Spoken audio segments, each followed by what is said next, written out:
What's up, everyone? Welcome back to King Anime Review, and for this video, I will be reviewing episode 210 of Boruto Naruto Next Generations. But before I get into that, I do want to briefly mention some stuff from episode 209. And in my 209 review, I basically talked about how the stuff from that episode, it was similar to some stuff that was going on in the manga. Now, what I forgot to mention was the fact that in the anime, one of those things that was troubling Kawaki that made him want to leave the village. One of those things was resolved, but it was actually two things that made him want to leave the village. Number one, he didn't want to put the people he cared about in danger, and he thought him being in the village would put them in danger. But Shikamaru basically, allowed him to understand the fact that, it helped him understand the fact that even if he left the village wouldn't all of a sudden be out, be safe. It will still be in danger because Boruto's in the village and the Korra is still interested in the village because, for one, Boruto's there and he's also a vessel.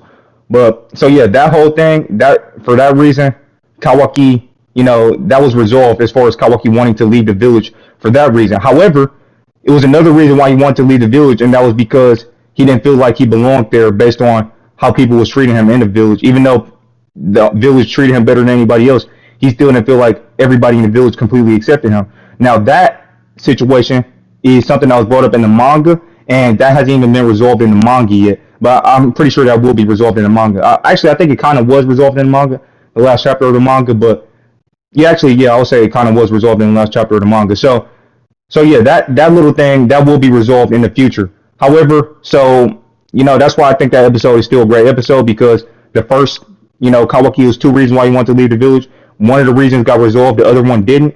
And that's going to get resolved when we get to that manga chapter that will be adapted into the anime in the future. Now, with that being said, episode 210. So, this episode, it was a great episode in terms of, everything in this episode made sense except one thing. It's one thing that I didn't like about this episode. But other than that, everything in this episode made complete sense. It makes sense that the Hidden Leaf Village would want to figure out what was going on with Boro's coat and see if they can get some intel regarding Korra based off of that. And basically what happened was Naruto sent Konohamaru and Sai on a mission to see if they can find the coordinates, because basically the coordinates for the the coordinates for the Korra hideout was actually located in another dimension. And after Sasuke was able to go there, they ended up changing the coordinates. Jigen and the Korra ended up changing the coordinates. So Naruto sent Sai and Konohamaru on a mission to figure out what was going on with Boro's core. And since the Boro's core was, linked to Boro and linked to Korra, they thought they could probably get some intel about, where the Korra's hideout is and the new coordinates for the hideout. So, and plus Kawaki had told them that the Korra travel using, basically they travel through dimensions and stuff using portals and stuff like that. And so because of that, they decided to go to Boro's core and see if they could find wherever that thing was that Kawaki was talking about, whatever portal that they were using to travel was. They were wanted to see if it was in Boro's coat, and actually it was a little portal that the Korra used to travel in and out of dimensions in Boro's congregation in his coat, basically where his coat was. So they wanted to go to look for that, and that made a lot of sense. Also, it makes sense that they would be, for basically Sarda told them about, most likely Sarda told them about Boro's coat, because Boro was talking a lot about his coat, and basically he was talking about his coat in the fight against Team 7. So it makes sense that Sarda told them about Boro's coat, and they got the idea to try to see if they could find the new coordinates to the Aozuki hideout through that coat. So all of that stuff made a lot of sense in this episode. So this episode, it was a episode that did make sense, and also it makes sense that we should be resolving what's going on with Boro's coat, because so the anime, it's actually really smart that the anime did the episode how they did it, because it does make sense that we need to get some type of resolution of what happens to Boro's coat, or else people are going to be wondering, hey, so that coat that Boro was talking about, what actually happened to him? What happened to the people in that coat?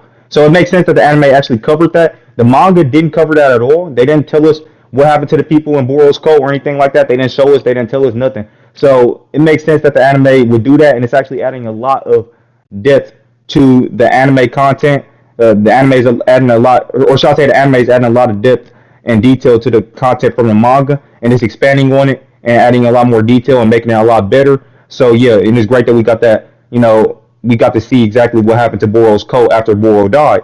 So also, Delta, she was sent on. She was basically sent by Jigen to go destroy the hideout because, like I said earlier, the hideout actually did have a portal that led to the Aozusuki hideout or the Aozusuki dimension, or shall I say the Korra hideout in the Aozusuki dimension. So that coat where Boro's coat was, it actually led to it actually had a portal there that led to Korra's hideout. So it makes sense that Jigen would send Delta there to destroy that whole place, so there would be no traces left and no possible way that somebody can go into Korra's hideout through Boro's place where where it was a portal located at. So it makes sense that Delta would have to go and destroy that. So now with all of that being said, I'm gonna get into the rest of the episode. But one thing I didn't like about the episode is when the only thing that didn't make sense in this episode. Well, technically, you can't just. I am going to explain it because I think it's going to confuse some people. So basically, what happened was Delta said that Boro's dead, and she basically told Jigen and Code that Boro's dead, and Jigen asked, was it Uchiha Sasuke who killed him? And Delta said, no, it doesn't seem like it, or no, she said no, I don't think so. So she's basically that proves that she wasn't actually sure if Sasuke did it or not, but she just said she didn't think Sasuke did it. But she said no, I don't think so. It seems like it was a much greater force that did it. Now that line of dialogue was a very, very bad line of dialogue. But however, we can't just say that. I mean, the only logical way to explain that is the fact that it was just Delta's false interpretation. It's not confirmation. I really hope that people don't use that for power scaling to say, oh, Boroshiki's is actually stronger than Sasuke because Delta said it was a greater force that took out Boro, a greater force than Sasuke. I hope people don't use that for power scaling because you cannot use that line for power scaling for a couple different reasons. Number one, Delta never seen Sasuke fight, and she really doesn't know much about Sasuke's powers at all, or at least she hasn't seen a fight. We know that for sure. She hasn't seen a fight. But also, the fact is, Delta wasn't sure herself. That's why she said she doesn't think so. So, yeah, that piece of dialogue, it could be misleading. I just hope people don't use that for power scaling. Also, if you were to take that line seriously, it would actually contradict a lot of stuff in the story. For one, Boruto, when Momoshiki took control of his body, he actually had to absorb chakra from Naruto. So a lot of that power came from Naruto. And we know from data book statements and power scaling and all this, basically a lot of different evidence that Naruto and Sasuke currently, right now, are equal in the anime as far as where they are in the anime right now. And the manga is different. Things has drastically changed in the manga, but in the anime, they are equal in power. So that line of dialogue doesn't make sense. But we can't just say that. I mean, basically, it does make sense that it's just a false interpretation of Delta. It's just Delta's false interpretation. So she wasn't sure, so don't use that for power scaling. It doesn't actually, it's not like it actually, I mean, point being, the episode can't just be explained that, it was just a misinterpretation from Delta. So, yeah, I just want to get that clear. So, regarding the rest of the episode, so basically, Konohamaru and Sai went on their mission, and on their mission, they basically were gathering intel from the people in Boro's cult about what was going on. And they found out that it was people basically who didn't return, who was being taken away, and those people were basically they found a lady who her brother never came back. Her brother basically disappeared and he never came back. They basically told her that Boro basically said that they went to meet the Aozusuki or whatever, her brother. But yeah, a lot of people were going missing, and basically, Konohamaru and Sai got to the bottom of it. They figured out what was going on. They actually followed a guy. They basically manipulated a guy, and by telling him that Boro died, or that they heard a rumor that Boro died, and then they were able to get into like a secret room, and they found out some evidence that those people who were going missing, Boro was using those people for experiments, basically the karma experiments, basically the same experiments that Kawaki had. So basically, he was using those to see if they were. He was basically taking people out of his cult and using the cult to try to get to try to find a vessel for Ishiki slash Jigen. So basically, he was using that code in the same way that just to find just to try to get a vessel for Ishiki slash Jigen, just like how Kawaki got experimented on. So he was just using them for experiments. A lot of the people in the cult, and yeah. So basically, after finding out that information, Konohamaru and Sai they told Boro's followers the truth that Boro was just using them. He's not really a good guy. He etc. They basically told him the truth. Some of them were, as a matter of fact, the majority of them were still not trying to hear that. They were still following Boro, and they still believed in that, and what Boro was saying, and the whole infinite Tsukuyomi idea. So everything regarding that is very, very realistic for a couple different reasons. Number one, this is like this. I mean, obviously those people was brainwashed, and this is actually something that happens even in the real world. I mean, obviously it happens in the real world where you have a huge group of followers who, despite all of the evidence that proves that the person that they're following is a bad person and doesn't have good intentions for them and is selfish or whatever, despite all of the evidence that proves that, they still insist on following that person and believing every lie that person says. Now, that's something that's very realistic. In fact, it just recently happened, and I'm not going to get political, but it just recently happened this year. It was just a recent example of that happened this year, where a big group of people who were following one guy who was basically lying to them and stuff like that, they were still believing in lies, and they were basically willing to continue to follow that person, despite that the person was a liar and just manipulating them and was a very, very bad person. So yeah, that whole cult mentality, that's a very realistic, thing that they implemented in Boruto, and the fact that even after the people learned the truth, they still insisted on following Boro. That's very realistic. Those people were obviously very, very brainwashed, and they had a lot of problems. So anyways, Delta ended up coming to where Boro's cult was. She destroyed basically, because Boro, he had taken all of those people in. That's one of the reasons why they trusted him so much. He took them in, and he told them about the infinite Tsukuyomi, which he thought was basically the ideal, true, peaceful world similar to Madara and Obito. However, he doesn't fully know the details about the infinite Tsukuyomi. It was just like he wasn't actually fighting in the war and stuff, but he didn't really know the fact that the infinite Tsukuyomi actually turns people into Zetsu, and it's really not it's not really supposed to be. I mean, the intention of the infinite Tsukuyomi is not really to create a peaceful world. It's more so to use people to turn them into white Zetsus. However, Boro didn't know that information, so it does make sense that there would be somebody who would be, sympathetic with Madara and what Madara and Obito were trying to do, create a true peaceful dream world. And Boro, he experienced that true peaceful dream world, the infinite Tsukuyomi. So it makes sense that there would be people like that who experience the infinite Tsukuyomi, who will want to go back to that dream world, but they don't know the full ramifications of basically what was going on there. The fact that they were going to get turned into white Zetsus. So, and also it was mentioned that the cult had been gathering momentum for like a decade or whatever. So that basically confirms that Boro, he's been doing this whole thing, basically gathering together his cult for a whole decade. So basically, we can assume that ever since the fourth grade Ninja War arc ended,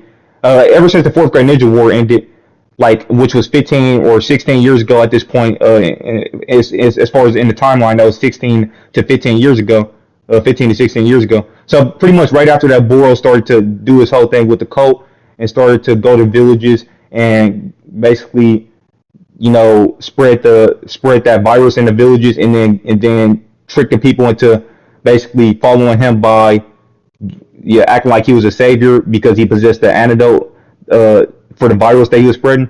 So yeah, all of that was some great stuff, fantastic writing, very, very great stuff with that. And yeah, at the end of the episode, pretty much Konohamaru and Sai, they just went back to the Hidden Leaf Village. The only piece of evidence they brought back was the book that showed that the people in Boro's cult was actually being experimented on. And Konohamaru, he was very, very mad, and he said basically the Korra can't We can't let the card get away with this. And Naruto said, yeah, we can't afford to lose. So yeah, that's pretty much where the episode ended off. And also another quick little minor detail: Konohamaru, he had just gotten out of the hospital at the start of this episode, whereas Naruto was already out of the hospital in last week's episode, as well as Sasuke. He was out of the hospital like a couple episodes ago. So, and Konohamaru, he got taken out before those two got taken out. So that just goes to show you how much, you know, more powerful and more durable Naruto and Sasuke are compared to regular Shinobi at this point. But anyways, with all that being said, a fantastic episode of Naruto Next Generations.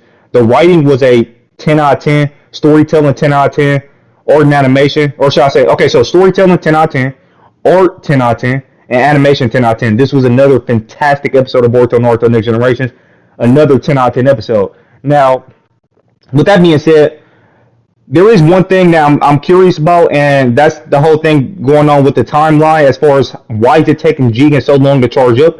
Because at this point, it seemed like it's been a whole week that Jigen's been charging up. In the manga, it barely seemed like any time had passed. It seemed like maybe a day had passed at most, that it took Jigen to charge up, maybe a day at most. But he was at a certain percentage in the next fight that he had after his fight against Naruto and Sasuke. He was at a certain percentage of how much he was charged up. He was at a certain percentage. So I wonder when we get to that fight in the anime, what percentage Ishiki slash Jigen is going to be at. Is he going to be at the same percentage he was at in the manga, or is he going to be at a higher percentage? Because it seemed like a lot more time has passed in the anime compared to the manga. Because it seemed like it's literally been a whole week. That's what it seems like to me, at least. But it's confirmed that it's been multiple days at least. So yeah, so I'm curious to see what the anime is going to do with that. And from what I heard, the fight from the manga that's going to be taking place regarding Jigen slash Ishiki is going to be taking place on episode 214, which is in 4 episodes. So yeah, and in next week's episode, we're going to get another anime original episode, just like we got in this week's episode. And last week's episode, we're going to get, that wasn't last week yet. Episode 209 and 210 were anime original episodes, and it seems like, I mean, yes, for sure, we're definitely going to be getting another anime original episode next week for episode 211. It's going to be about basically Team Inosuke Cho following around Kashi and Koji, and because they basically, you know, seeing that they basically seen the suspicious guy in the hood wandering around the village, so they were following around Kashi and Koji in next week's episode. So yeah, that's another anime original episode. You know, it looks like it's going to be a pretty good episode. Obviously, those 3 characters haven't really had a lot of screen time since Kawaki came into the anime, so that's probably why they're giving them a chance, you know, giving them this episode. But yeah, that's all I got to say about this week's episode. If you guys are new to the channel, please consider subscribing and click that channel notification bell to be notified of all my future videos. If you like the video, please drop a like, and yeah, share the video and drop me a comment and let me know what you thought of the video and of the episode in the comment section below. And with that being said, thank you guys for watching, and I'll catch you in the next one. Peace out.